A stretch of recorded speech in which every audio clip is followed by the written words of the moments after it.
know. Diane, you will do the drawing. My name is Floella. I lived on the beautiful island of Trinidad with Mommy and Dorothy and my brothers and sisters. One day at breakfast, Daddy saw an advert in the newspaper. We had been invited to go to England, he said. Daddy had always wanted to be a jazz musician in England, so he packed his saxophone in his suitcase and set off. We didn't want Daddy to leave Trinidad, but the house still felt happy with my 2 sisters, 3 brothers, Mommy and me. Every day at school, before lessons started, all the children sang "God Save the Queen." We learned that Trinidad was part of the British Empire. We learned about England far away of the other side of the world.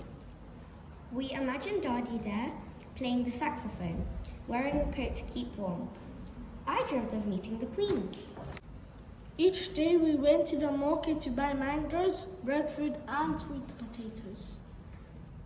The months went past. In the hot season, we had to move very slowly. Then the wet season came. We would dance outside under the huge warm raindrops.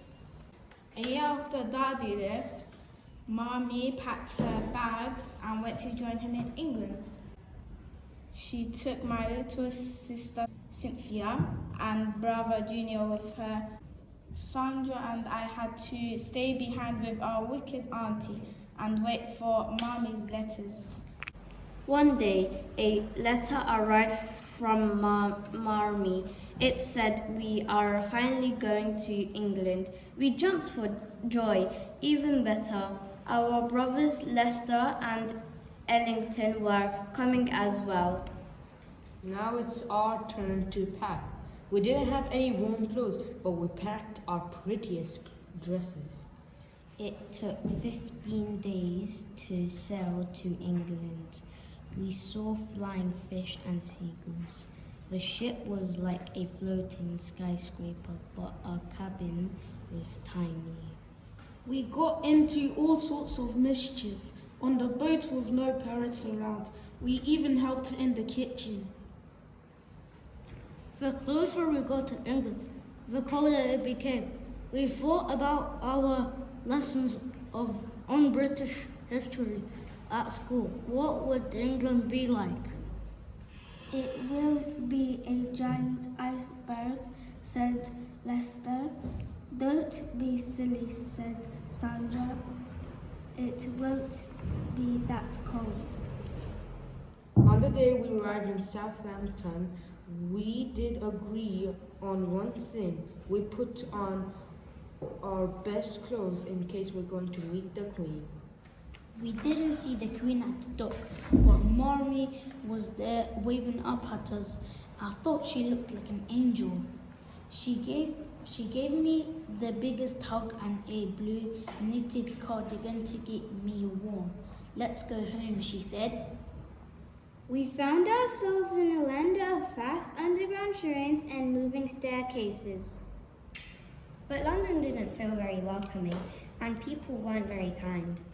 We all lived in one room, so we missed our lovely big house in Trinidad. But we were a family again.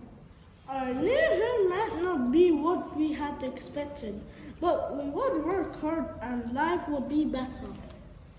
I was excited to start a new school, but our classmates had never seen black children before. They called us names. They don't ask us to play with them, I told Mommy. But after a while, we became friends.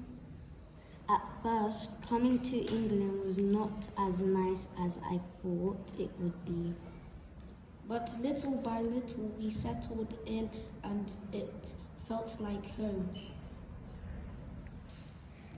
I still dream of meeting the Queen. And one day, when I was all grown up, I did.